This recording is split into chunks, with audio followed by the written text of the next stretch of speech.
Hey, y'all. Welcome to the Figures of Speech Talkcast, powered by Esoterica Entertainment, Blast Music 24/7, and you. Today, we have the pleasure of having Lamont Patterson on. Just come on in, Lamont. Hey, there Hey, I'm how you is. There I'm how you doing is. today? I'm wonderful. How you doing today? That I'm doing. big pretty Thank smile you. you got.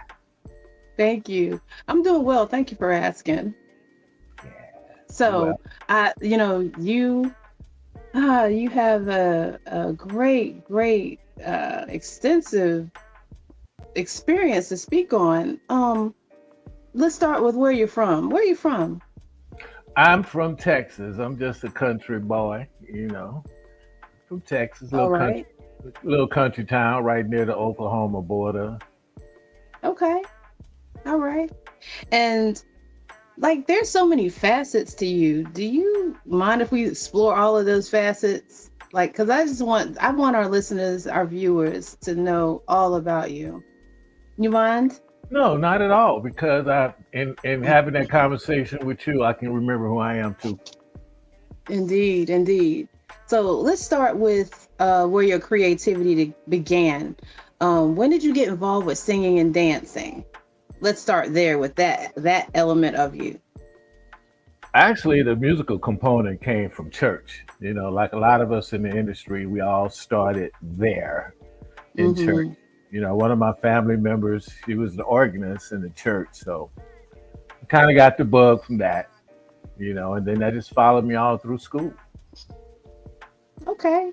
And did you like do talent shows, or you have a little group that you started or was a part of when you were in school? Absolutely. I think some friends of mine, actually, I was in junior high school. The first Mm-hmm. time, I sang in front of a talent show group of people. And Mm-hmm. actually, I remember we did one of the Temptation songs, actually. And after we did that song, I was the guy on the campus after that, and I said, "This is what I want to do." I know that's right. Prior to that, What I prior was to gonna that, ask you. Mhm, go ahead. prior to that, I played a sax. That was my first instrument. I played a saxophone, and I found out that the horn players didn't get the girls, so maybe I shouldn't say that, but back, then we didn't have the Kenny G's. You know what I'm saying? We didn't have the Kenny G's. We just had the straight ahead horn players, straight ahead jazz players. But Mm-hmm. they was already in the background. And then the guys came along like Maceo Parker. That was with James Brown, the horny horns. Right. Then they started getting funky. You know what I'm saying? But nah, I didn't want to be no horn player. I wanted to be a singer. I hear that. And what voice part did you sing? Well, well, as I grew older, my voice got a little deeper, but I've always been like a first, second tenor. Okay. Okay. And what sparked your passion? I mean, yeah, being in church, because like my little brother, no, my brother loves to sing. One of my other relatives, they don't really like to sing, but they ended up having to do it. But Mhm. what sparked your passion about singing? Not just the girls, but Well, that inside was of a, you. well. Again, we can't just we can rule that out a little bit, but if we're gonna keep it 100, that's usually a young man's major driving factor. Mm, Then come the cars, the clothes. You know what I'm saying? All the little trinkets, the toys. All that stuff come afterwards. But then it's all that. You know what I mean? Um, I don't know. It's all that. I can't say one thing is more important than another. But as a young man coming up, you always want to be appealing to the opposite sex. that's right. So I mean, yeah, that's one of the things that, yeah, when I started seeing that, I walked across junior high school and then high school, and then I'm like, oh, the girls like, that's that guy that was up there singing. That was that guy. And I'm like, yeah, Yeah, that's me. yeah. Can you help me I do my told homework? Can you help me do my homework now? You know. Right, right. So I understand that you sang through middle school, through high school, into your 20s. Um, you had an opportunity to sing and write with New Birth, and let me get the listeners hip to this. So, in case you don't know, you got to know your R&B history. New Birth, they did the one of their more popular songs is Wildflower. I think everyone should know this song. So this is the group that I'm speaking on, New Birth. Did you have an opportunity to sing and write with them? Did you take that opportunity? Well, they were personal friends. A short story, a friend of mine, Dorothy Mormon, which was a girlfriend of mine at the time. Her uncle was Harvey Fuqua.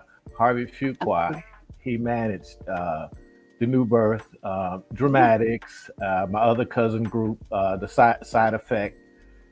So I got to meet the group personally and hang out prior to me getting involved with them musically. But anyway, as time moved forward and God touched in, I got to go on tour with the group.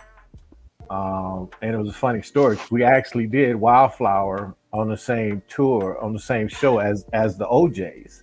The Wow. OJs did a version of Wildflower too. I don't know if you know that. You know, I do not. Holland I'm Oates, today told. yeah, Holland Oates did the first version. And then the New Birth, then the OJs, and it might have been the OJs, then the New Birth. But anyway, we did the same song on the same show, and that was an interesting situation. But after I that, bet. I got to meet Eddie Levert, and I mean it was just all love after that. Absolutely.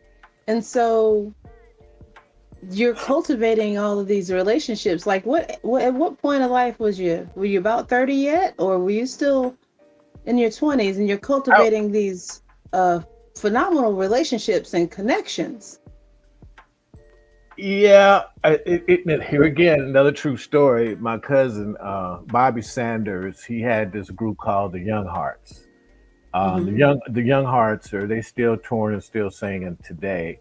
But we used to go to their rehearsals and watch them, twirl around, do they dance and they steps. They all had on the nice clothes and the big pretty cars outside. Another motivator, Right. but through my cousin, I got to meet a lot of celebrities, a lot of singers in the business. Shaka Khan was actually my son's godmother. So I Okay. got to meet a lot of people in the industry coming up that kind of touched me that I watched. A lot of the Temptations were my personal friends. Some of the R&B groups, the Dramatics that I mentioned Yeah. before, or personal friends. The late great Dennis Edwards, the Temptations, personal friends. And they helped me out a lot and told me the do's and don'ts of the business. And unfortunately, things they taught me not to do, they did.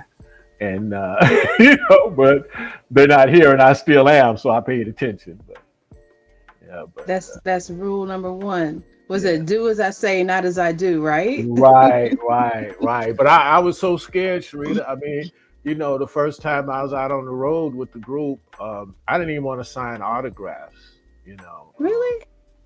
well, I was afraid. I mean, it was it just happened overnight. It was a dream come true. I'm out here with all these major groups that I saw on TV, groups that I emulated, and here I am. Mhm. So I didn't want to do anything wrong. I didn't want to do Right. nothing wrong because the guys told me, he said, "Ma, if you get any kind of drama out here, it won't be Lamont Patterson. It'll be the whole group, you know." Yeah. And I didn't want to be the cause of any negative press or nothing. So it took me a while to loosen up, and they was telling me, don't have all these girls in your room and stuff, all that kind of stuff. That's But right. yeah, they say, well, a girl would take a watch from you as a keepsake, but she don't know that your grandfather gave you that watch and it's a personal heirloom.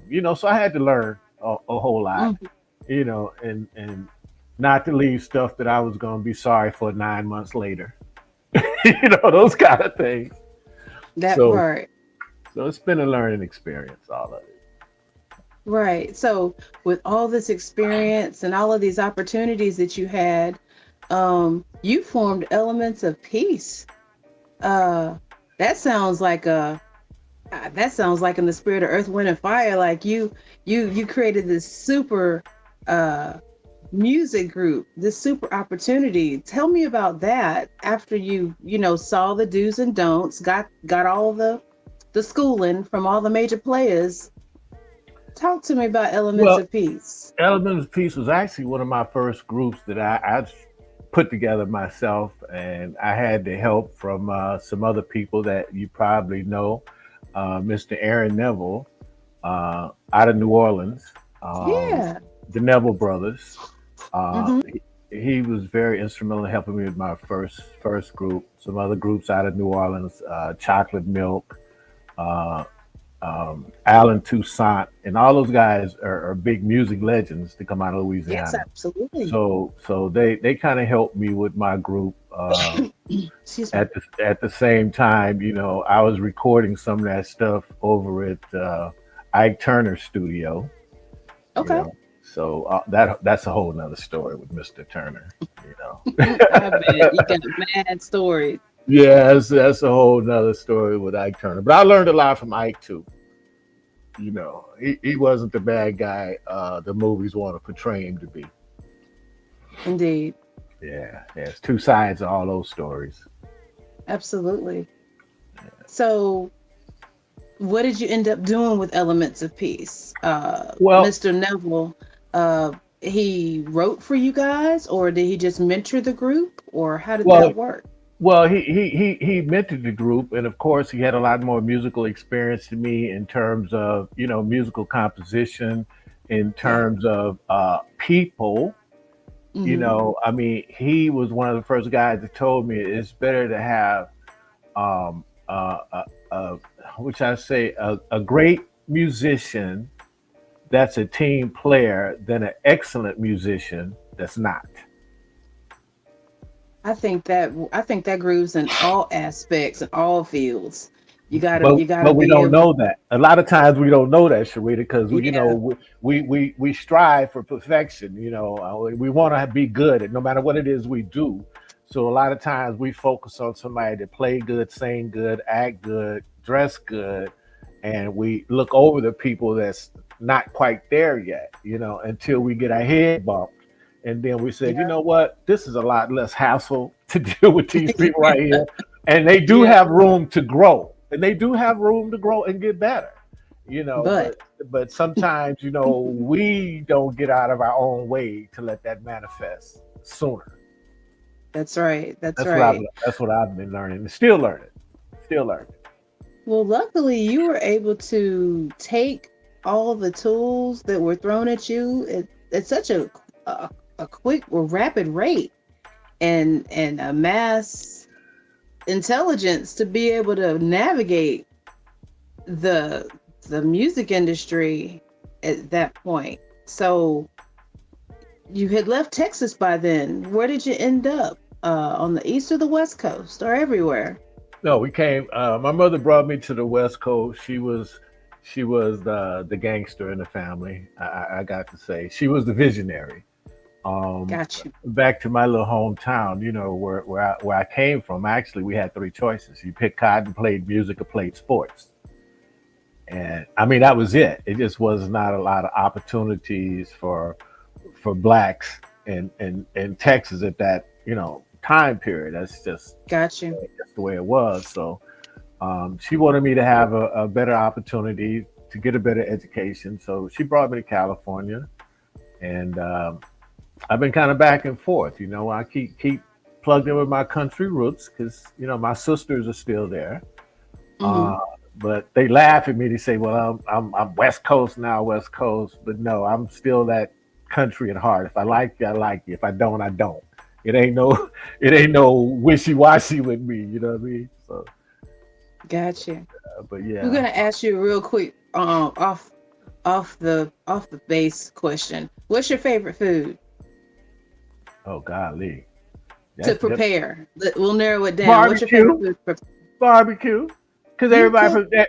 everybody from Texas think they can barbecue. Come on now, girl. Everybody Well, from I'm from Texas. North Carolina, so we claim to have the best, right? But if you know barbecue, you know that there's vinegar based, there's dry rub. Mm, Which one do y'all embrace from where you're from? the ghetto barrel. You know what a ghetto Talk to barrel me. is? You know what a No, talk ghetto to me. you know what a Talk ghetto to me. barrel is, don't you? No, tell me what it. Talk to me about it. A ghetto barrel is one of those big 50-gallon oil barrels that people use, and they cut them in half and make a barbecue pit out of them. My. We call Okay. we call them ghetto barrels. You don't see people with them big old barrels out in their front yard, and they got little wheels on them. They look like a big barrel, and the top raises the. Okay, girl, I'm gonna have to send you a picture of No, the I'm ghetto shaking barrel. my head because I've seen it all my life. Oh, okay. What are you I, talking? I, What's in your head? because I didn't know that that's what it originated from, an oil barrel You can being cut see in it now. half. You can I see can it now, see it T. now, and it hinges on it and everything. Yeah, What I yeah, tell you, yeah. Boy, then and it that got hot. makes for some good cooking. Man, come on, cause you open up the little spout thing on the end of it so the air can kind of go through there too. Come on, yeah. Listen, See? I'm telling you, you really made me visualize it just then. I'm like, God dang, Yeah, that's yeah, real serious. yeah. We call we That's call real them serious. we call them ghetto barrels because that's what they were. They used to be oil barrels. You know what I mean? And we figured out a way to cut them suckers in half and put a screen in there, throw some charcoal in the bottom. And come on, you know. Oh my goodness. Listen, Yeah. I'm telling you, he's schooling us today on the Figures of Speech Talkcast. Oh my. So, like, we've got the music thing in the cuff. When did you start thinking about, hey, I see things done this way, I see things done this way, I want to do it my way with world movement? How did you come up with that name? And then what exactly possessed you to just go in and just say, I'm going to just do this thing? Well, probably coming from the artist situation. Mm-hmm. From the artist, I went into production. From production, I went into artist management. So I got to wear those hats, running around with my artists. Trying to get record deals, trying to get them at somebody else's label, and then that was crazy because I was learning how to be a manager, and I didn't even have enough common sense at the time to go in the dictionary and look up the word management because a manager, that's what they do, manage. But then a That's lot of right. a lot of up and coming groups don't understand the difference between a manager, an investor, and a booking agent. That's right. Three different job hats. Three different job hats. But a lot of up and coming managers, they don't know that. They figure like, well, I got to help the group get their pictures, and I got to help them get their music together. No, no, no, no, no. When they That come is to not you, your.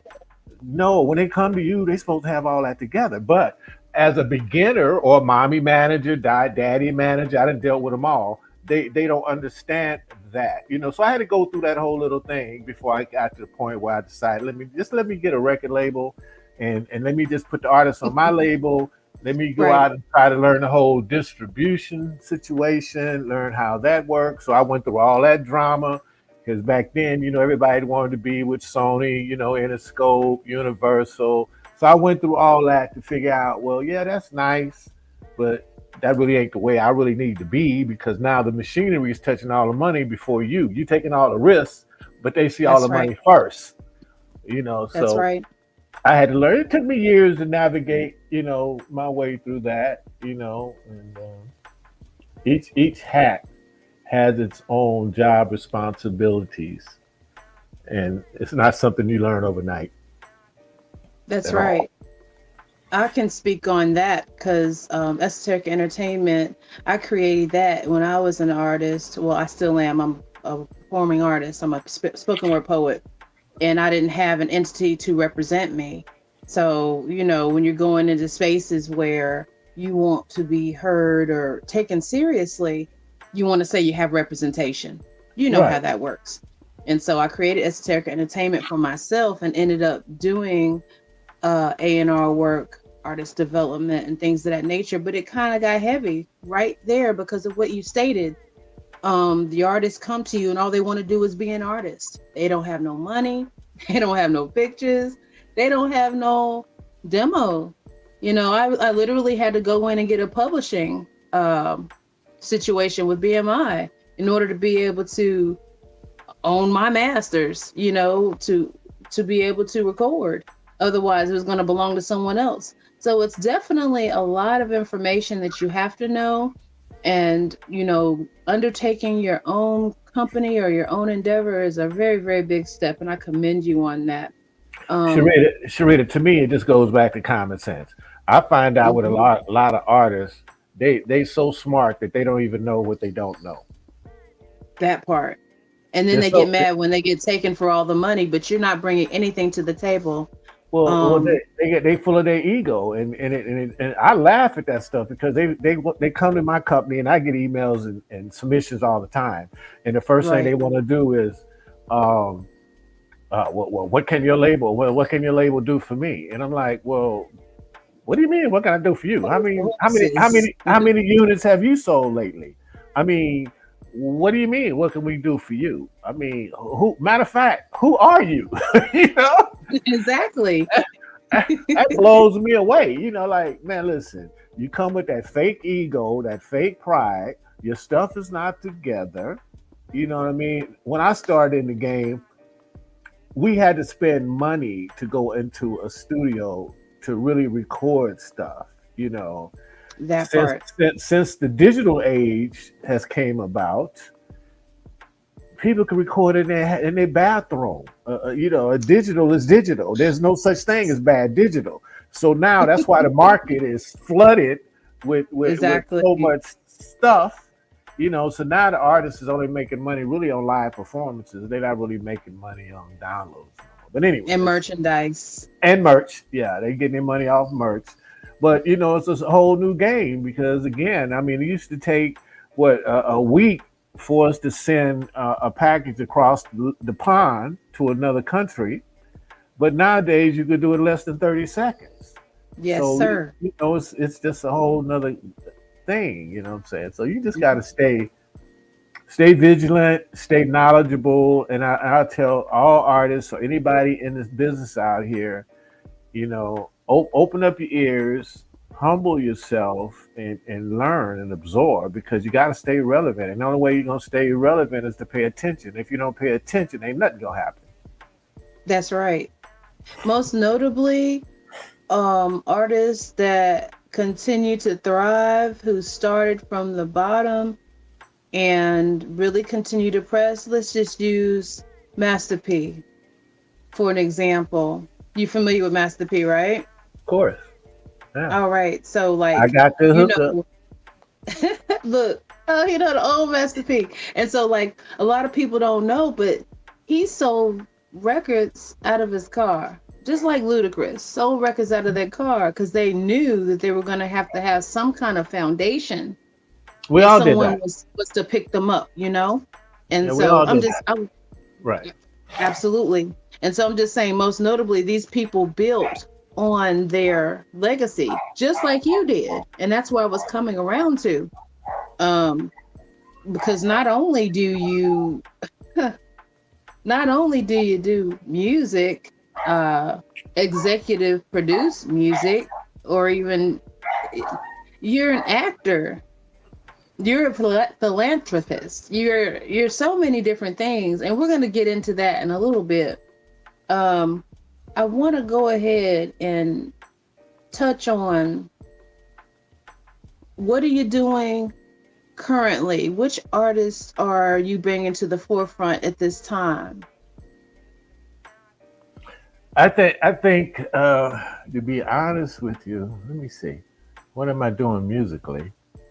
I think my music whole thing is kind of shifted slightly, Sharita, Mm, more into what I'm doing with the TV stuff because as you know, most musicians want to do TV and film, and everybody that do TV and film want to do music. So there's a natural synergy there. So I find myself kind of like in the middle there because, I'm working on this film called, Get the Bag, which I'm doing the soundtrack on as well. So the soundtrack is going to come through, World Movement, the record side of it.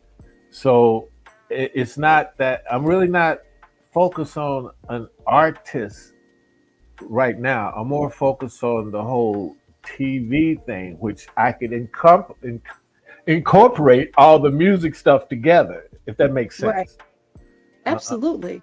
I think my it's true because my mind is more on a bigger picture. I could always record an artist. I could always push an artist, but I could also record that artist and put his song on a television show or in a movie. That's See what I'm right. saying? And I could I always do. feature that artist, his career as an actor in one of my other projects.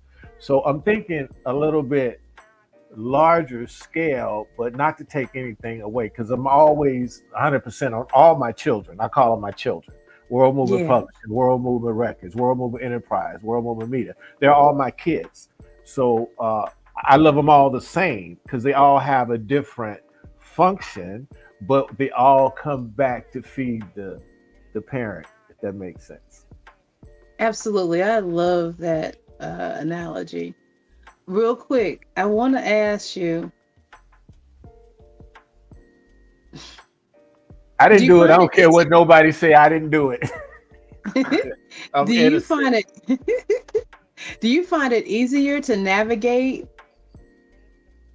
just the industry as a whole back then or now? Do you find it which do you find it easier to navigate it back then or now?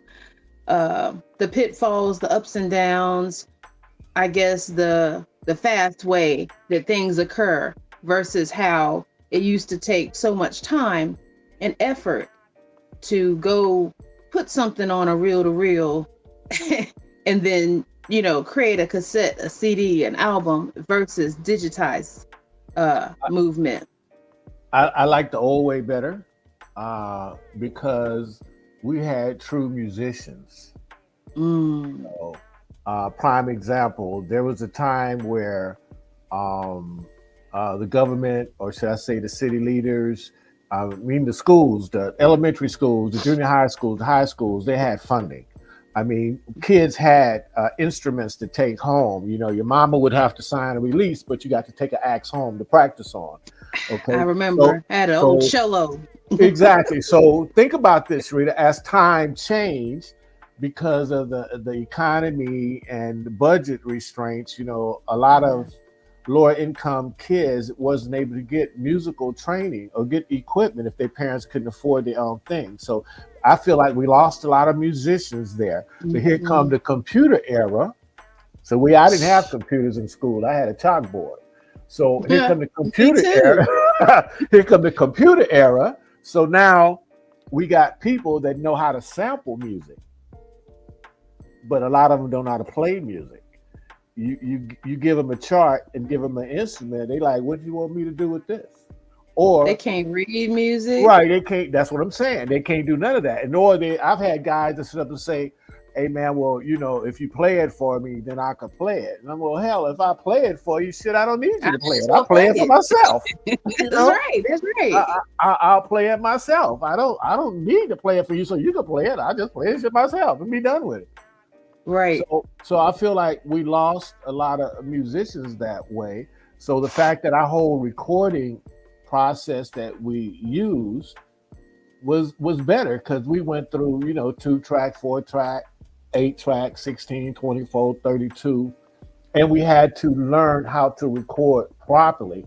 I think we were more like you say in Europe, audiophiles. We paid attention because the singers sang. You could give them a milk crate, put them out in the middle of the park, and they could blow. You know what I'm saying? Yes.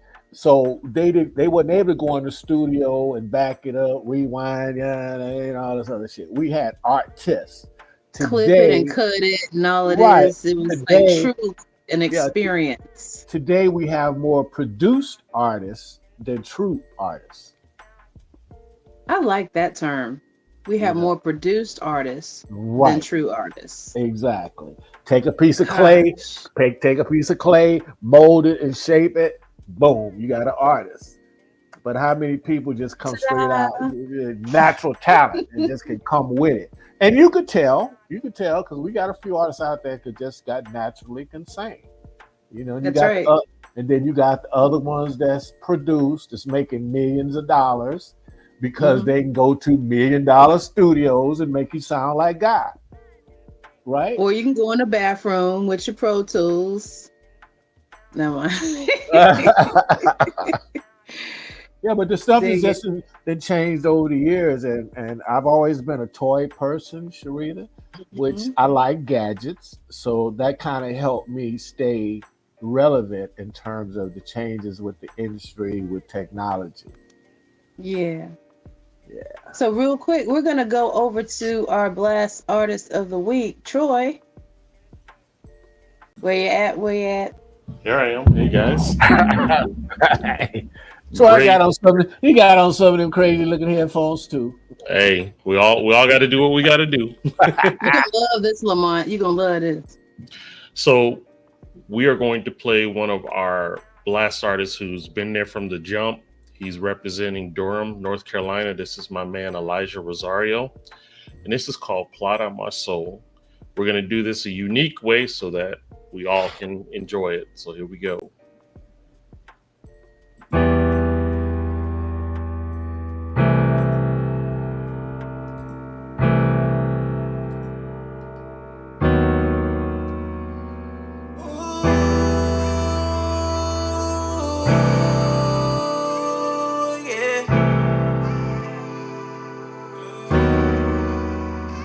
Fighting out to lose control. I know the devil tryna blot on my soul. Even though I've had some really bad days, I could never lose my faith and I won't give up on hope.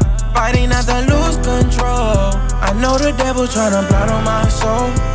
Even though I've had some really bad days, I could never lose my faith and I won't give up on hope. I've been staying clear of all distractions. All they ever do is bring me havoc. Fighting for my life to get established. I'm working to rebuild through all the damage. I was drinking every night into the early morning. I had suicidal thoughts running through my mind. At the point of no return, and I kept it going. Stuck inside the dark, I couldn't see the light. Sitting in the room, 4 white walls, cornered off with no view. Sleeping on the floor with the mattress filled with air. Different women in my bed, I was never playing fair. When no love over here, I was messed up. I was so cold, really messed up. I thought I'd die alone, but I got a second chance. I'm trying to be a better man. Fighting out to lose control. I know the devil tryna blot on my soul. Even though I've had some really bad days, I could never lose my faith and I won't give up on hope. Fighting out to lose control. I know the devil tryna blot on my soul. Even though I've had some really bad days, I could never lose my faith and I won't give up on hope. I've been doing donuts in the 6-speed. I just let the wrestling on my wrist bleed. I just asked to watch, I'm feeling crispy. I've been catching waves like a jet ski. Yeah, got a little C, she look just like me. Had to wrap my wrongs, I did it for wifey. I know you want her, but you know you can't be like me. So why the devil always tryna tempt me, oh Lord? Yeah, I've been in the church, you gotta save me, oh Lord. Yeah, I've been doing dirty, so my name in my soul. Yeah, used to sellin' work, I turned off white to white gold. Yeah, it's a lot of cars in the life, I'm a pro. Yeah, pearly gates I can't do like a fire. Revelations 20 said I got the righteous. So God keep working on me like procedures. Catch me out here spitting game talk like a preacher. Freezy. Fighting out to lose control. I know the devil tryna blot on my soul. Even though I've had some really bad days, I could never lose my faith and I won't give up on hope. Fighting out to lose control. I know the devil tryna blot on my soul. Even though I've had some really bad days, I could never lose my faith and I won't give up on hope.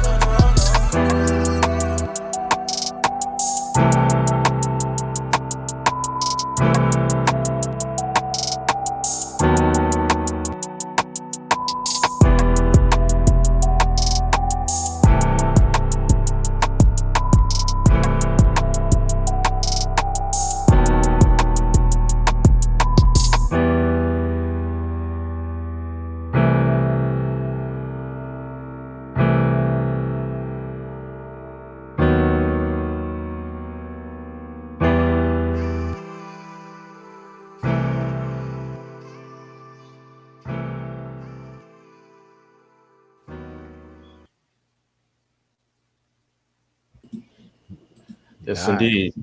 And that was Elijah Rosario with Plot on My Soul. And if you are an independent artist or spoken word poet or up and coming comedian that's looking for some exposure, you can go to blastmusic247.com and register for free.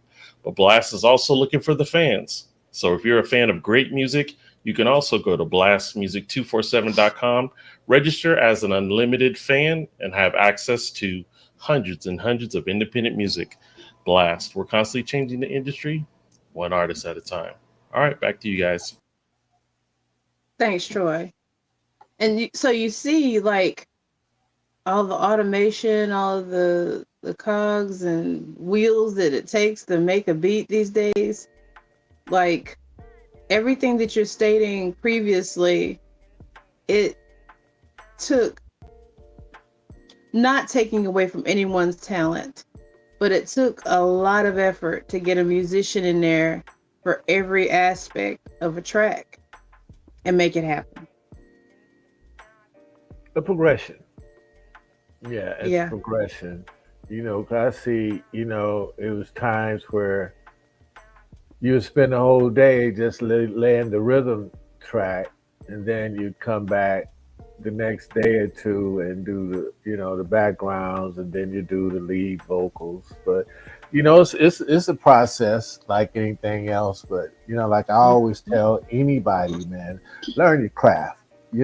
Practice. Because first impression is so important. Come if you can come absolutely. correct, and most industry professional, they could tell your level of experience based on your presentation. You That's know, right. they could tell if you doing the best you could do with the equipment you got, because I've seen guys with $100,000 worth of equipment that can't work it, and a guy At with all. fit and a guy with $1,000 worth of equipment that sounds way better because that's all he got, but he's taking the time to learn it to the fullest. You know what I mean? So That's it's right. every situation is different, but I've learned to listen to what people bring, because you never know on the music side. You never know who's gonna come with your next hit. You never know. You never know who's gonna come with the best skit, the best movie, the best whatever. You just never know who and how God's gonna send it to you. But if you're so stuck on yourself, you cutting off all your blessings. Words from the wise. Words from the wise for sure. And so we're gonna segue into the other aspect of your phenomenal story. How did you get into television? Oh, that was an interesting thing, because another friend asked me why did I wait to get into it, because it was really never my desire to get into it. You know what I mean? Because I was always stuck on the music side, and I I, Yeah. I went with one of my friends. Went to one of my friends' this casting agency one day, and I just signed up because she was there. Then here I am 15, 16, 17 years later, having been on just about every TV show out there, currently as well. But that's all part of it. Everybody do TV and film want to do music. Everybody do music want to do TV and film. So it all comes together. So, That's right. so it So all did you works learn to together. love it? You learned to love it, or you fell, it fell into your lap and you decided to Well, continue to pursue it, or you learned to love it, or you just to, wanted to, to embrace it and see what you could get from it? it was a learning curve. It's like on the job training. You know what I mean? And people ask me how long have I been acting, and I say real quickly, as a black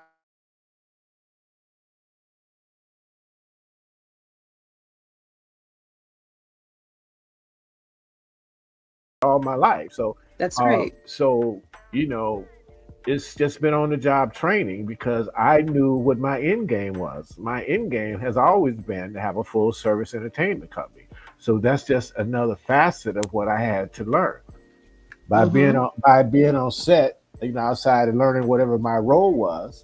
I'm watching the cameraman, I'm watching the sound man, I'm watching the lighting guy, I'm watching the script supervisor, the first AD, second AD. I'm learning what they're doing because I know at some point in time I want to produce my own content. You know what I'm saying? But I got to know what these jobs do, what they're responsible for. Not that I want to do them personally.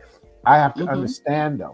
I have to know what they do in order to know that I'm not getting ripped off or screwed. You know what I'm saying? I have to know these people know what they're doing. So it's Right. been on the job training for me, all of it, and I'm Mhm. still learning. Every set I go on, every production I'm involved with, I'm watching the different camera angles. I'm looking at the equipment that they're Yeah. using, and I'm asking questions.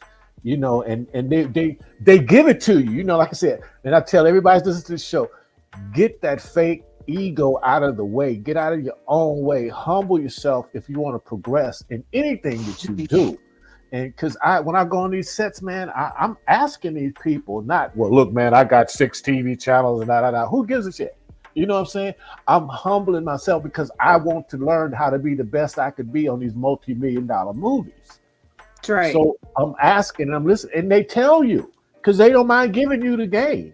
Well, I use this, and I'm like, well, what kind of filters are you using? And they'll tell me, you know what I'm saying? And then I log that, you know what I mean?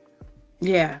And as time goes on, you run into these people, same people on different productions, on different shows. Then they be like, hey man, didn't you work on this show? And I say, yeah, da. How you doing? And boom, you get to know, and those relationships open up doors for you because they see that you're not a ignorant person. You're easy to Right. work with. You pleasant. You say little dumb stuff like I do because I'll make somebody laugh, even if they got a funky attitude. I'll say something way over the top. I'll make them. I'll break them, and that's my way of having control. You can come here with that old ignorant shit, but I don't know you, really don't care to know you, but I'm going to say something dumb to make you come out of that. You know what I mean? Right. Right. But yeah, I use all that Absolutely. stuff as a learning experience, and I'm still learning today, and I've had the opportunity to work with some great people. I just had this show, Sugar, that's on Apple TV right now. Mm-hmm. I had the pleasure of working with Colin Farrell. So Oh, I love I, Colin Farrell. I never thought I would get to work with this guy or be on a show with this guy. But, And even in that aspect, because he's a totally different totally different character type than what he's used to playing. Exactly. But just how things is just kind of, manifests when you put it out there in the universe and tell Big Boy upstairs what you want, what you're trying to do, and that it's not all about you, it's about your tribe. You know what I mean? It's using you as a vehicle. If I can get through this door, I could bring other people through the door. You know what I mean? That's right. But somebody got to go through first, because a lot of things that I've been able to do, I mean, I didn't know what was going to happen. You know what I mean? Mm-hmm. So I figured, it's a blessing, and I accept that, and I give God the glory. Absolutely. Absolutely. So, Sugar on Apple TV, that's your most recent opportunity that you're working on? Yes. On the acting. What else? Okay. So what is your role on that series? A drunk. A drunk. Okay. But he's smart. I bet you he's smart. I don't know, because it's funny because I get cast a lot in I guess when I get a haircut, I'll be able to get to do more other type roles. But no, seriously, Sherrita, I mean, I'm in SWAT. I'm always like in jail or a thug. I guess in the Jeffrey Dahmer movie, I was the nosy neighbor. In Creed 3, I was with Michael B. Jordan. I'm a Hellraiser in that. The King Richard movie with Will Smith, I think I was a drunk in that. I think it's my hair. They always want to, cast me into like the little thug type parts. But Grey's Anatomy, How to Get Away with Murder, I got to be a doctor and a lawyer in those shows. I remember that. But even those shows, like it's on the job training for me. I'm learning how to do and how to frame stuff, how to shoot stuff. So, and all that pushed me toward, world movement media with my television stuff, that my shows and production stuff doing now, because I got that experience from Warner Brothers and Paramount. Yeah, I got the knowledge from them people, that's right. Universal. So now I'm using it over here with world movement. That's right. So, what endeavors are you undertaking with World Movement in regard to screen? Do you have anything going to screen uh, uh, in a little while, or is there anything that you would care to share with us in regard to work that you're doing personally with your company? Well, personally, I'm working on, let me see, World Movement Enterprise stuff, which is my comedy shows, which my personal comedy show is Who's Funny, which is on Roku and Amazon. Got Uh, you. that's my personal comedy show. And then the other shows that I'm personally working on is Make Me Laugh Monday, which is a personal comedy show as well. And all those shows are my TV shows. So my big thing right now for World Movement is to have another distribution outlet for up and coming film, TV producers, anybody that wish to get on TV, because everybody can't get on Netflix, everybody can't get on Hulu, everybody can't get on Apple. You know what I mean? So uh, everybody to go, even everybody to go Like to the film Tubi and the festival. other one? Yeah, I So got you. so I mean, everybody don't have the wherewithal or the team to get on these larger platforms, but they fail to realize that Roku got 80 million viewers, Amazon got 140 million viewers. So That's that's where not my really. that's what my company is right now. So, Yeah, we have an open door situation. If there's, content creators and they got stuff, and then, like I said, a lot of people go to these film festivals and nothing really happened, but they got great movies, great films, great shorts. But right, they right, got, right. but they got the stuff that they spent money producing, great actors involved, but now they don't know where to go with it. You know what I'm saying? So I'm giving those content creators a place to go with it. You know. Wonderful. Absolutely wonderful. I personally um, know people as well as myself who need that outlet, because a lot of times people is not going to give you a look unless you already have an established Correct. history. Correct. The track And record. so, with that said, kudos to you for giving the underdog a chance. Because I was an Because, underdog. right, I that's was the exactly what I was. underdog before, and a lot of us forget. A lot of us forget. We all had to crawl before we walk, before we learn how to run. You know what I mean? But a lot of guys, like I said, they become successful, and they forgot what it took them to get there. And Mhm. they become jaded and stuck on themselves, and then they just, to me, they stop living. You know, So but that's how do you avoid the pitfalls with so-called gatekeeping? I guess I could answer that question, but I could answer that question gauged based on what you've said so far today. But let in me your own words, how do you avoid the pitfalls of the gatekeeping that they say that exists out here in the entertainment industry? because you first have to understand that people that create the game also made the rules. Mm, Common sense. You have to understand the people that create the game also made the rules. So you can't come in here trying to change nobody's rules no more than Sherrita's going to let somebody come to Sherrita's house and run Sherrita's house. You're not going to do it, right? right. So artists, I mean, it's just so simple. I mean, you're not coming in this industry and change anything rather than coming with that little false attitude. Try to be all you could be within the game, Right. because you're not going to change it. We live in a place where they'll run your airplane in the side of a building. Come on, man. They're not going to be threatened by you. They're not going to be threatened by the Bill Cosbys and the Oprah Winfreys in the world. They're not going to be threatened. So you might as well understand that you could live your best life, be all that you could be. You know what I'm saying? Focus on you. Stop talking about what you gonna change. You ain't changing nothing. Haven't you seen that they change the face on a dollar bill whenever they get ready? Huh? People, y'all ain't seen that. So what are you gonna think you gonna change? Stop it. Focus on your craft. That's what I'm doing. I'm focusing on my company. There it is. Focusing on my talent, my company. I'm focused on the people that's willing to work with me, because I'm willing to work with those that's willing to work with me. You know what I'm saying? I ain't trying to make nobody do nothing they don't want to do. You know, it's real simple, because I'm easy, man. Look, I'm not trying to do that. I'm not trying to be a threat. I'm not trying to be a problem. And it kills me. Yeah, well, we gonna come in here and we gonna change. Man, come on, you ain't changing shit. Go sit down somewhere. You know? It's crazy. It's crazy.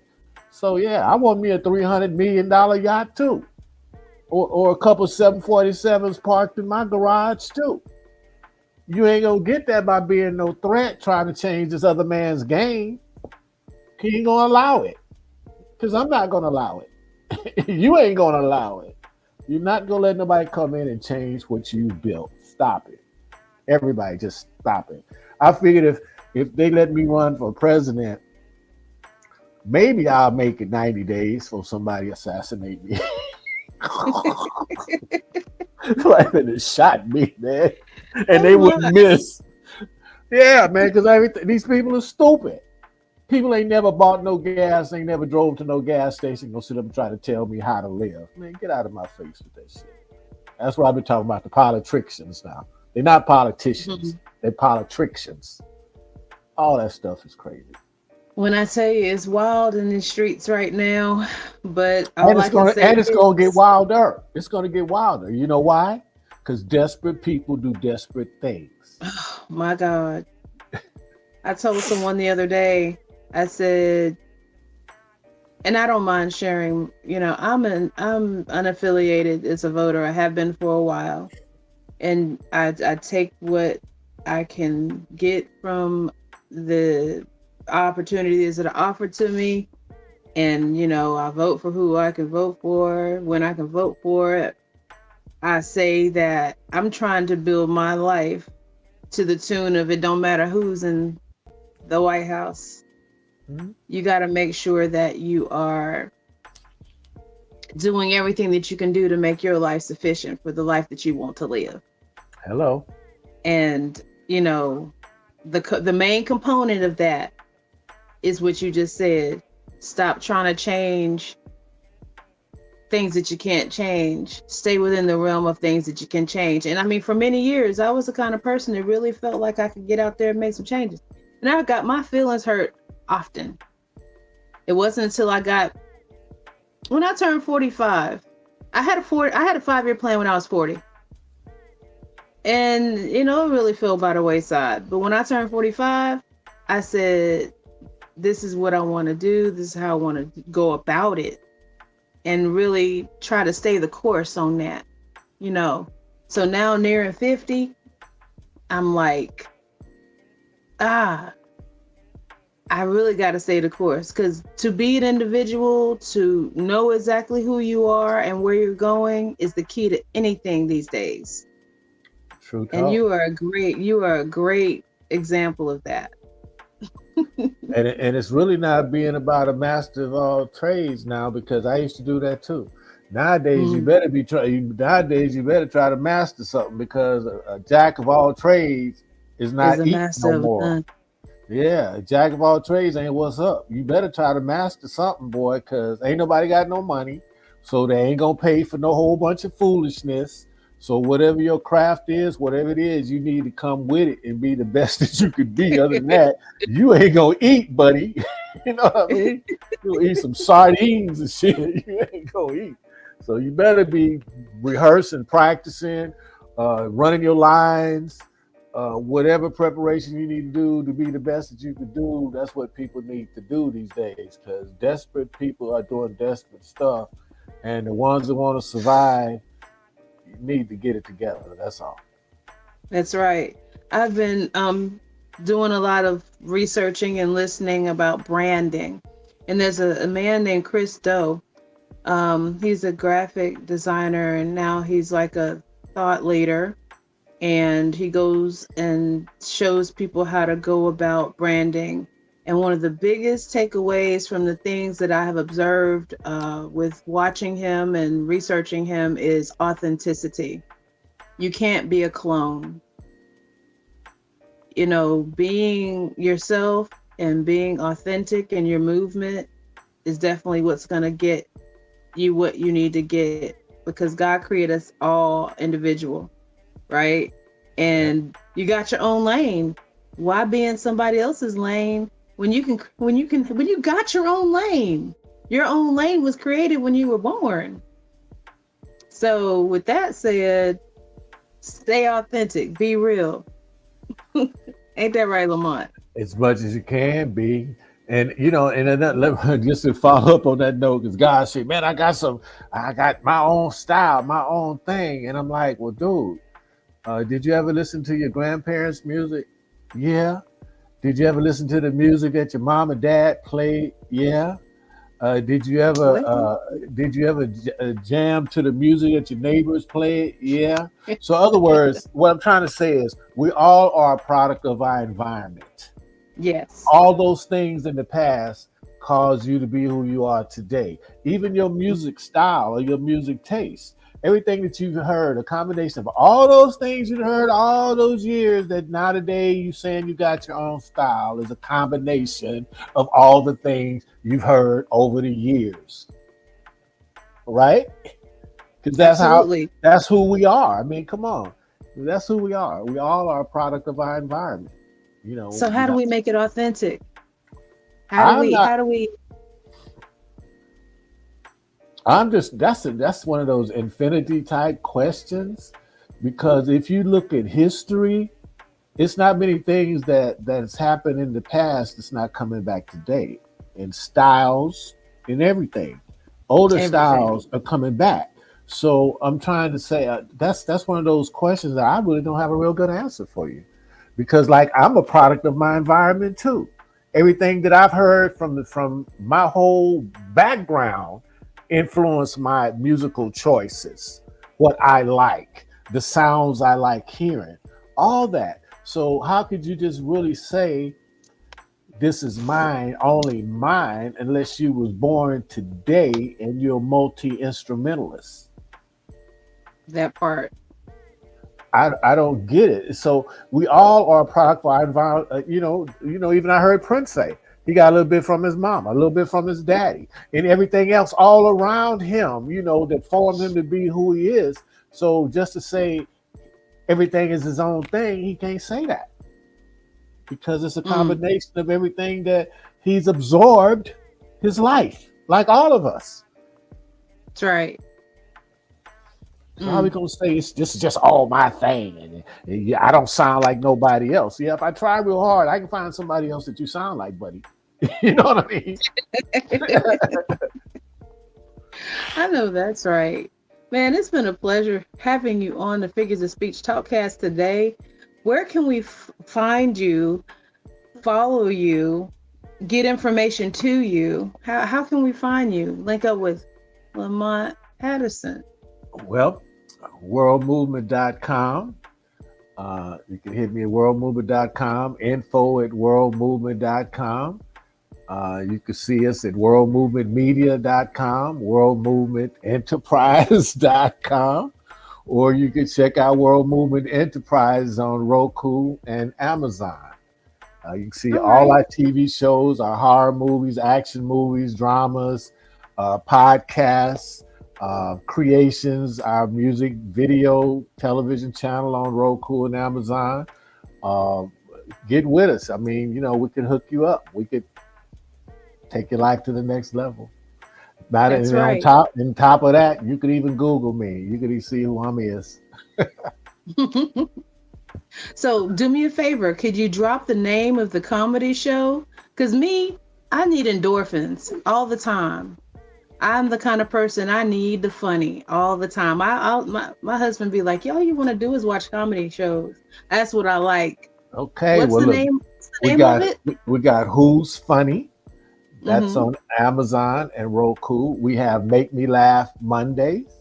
That's as well on Roku and Amazon. And we got The Barbershop. That's on Mm. Roku and Amazon as well. So for all you comedians out there that will wish to be on a major platform, send us your stuff, info@worldmovement.com. Holler at Sherrita or my boy Troy. They can give you the hookup. You know, they can get you on one of our shows. Hey, there you go. Gotcha. And I mean, you just spilled so many things. Like you said, horror movies. Like, can you give us the titles of a few of these movies from horror to? You trying to put me on the spot because I know all of it, but I don't remember all the movie names. But Okay, I tell what's your? everybody, go to World Movement Enterprise on Just type Amazon it and in. Roku and go to the horror genre and you'll So we see can the just type horror in movie world. That's all we Enterprise. got to do. Right. Gotcha. And then World and all come. you'll see all the genres, you know, the horror, comedy, action, just like all the rest of them. And you just click on comedy, click on horror, whatever you want, click on action, whatever you want to see. Yep, we got it Gotcha. for you. Can't miss Gotcha. us. Oh, Can't miss it. and we black Yes, sir. on too. Black owned. Black on too. 100%. 100%. But guess what? We love everybody. We love talent. That's what we all about. We all about the talent. We don't care if you purple. You know? He needs some purple talent, y'all. Yeah, love purple. Lock in. Yeah, that power color, royal blue, all that good stuff. That's right. That's right. Man, it's been a blast with you today, Lamont. Oh gosh. If you guys want to get more information to Lamont, definitely tap in. We'll definitely get you hooked up.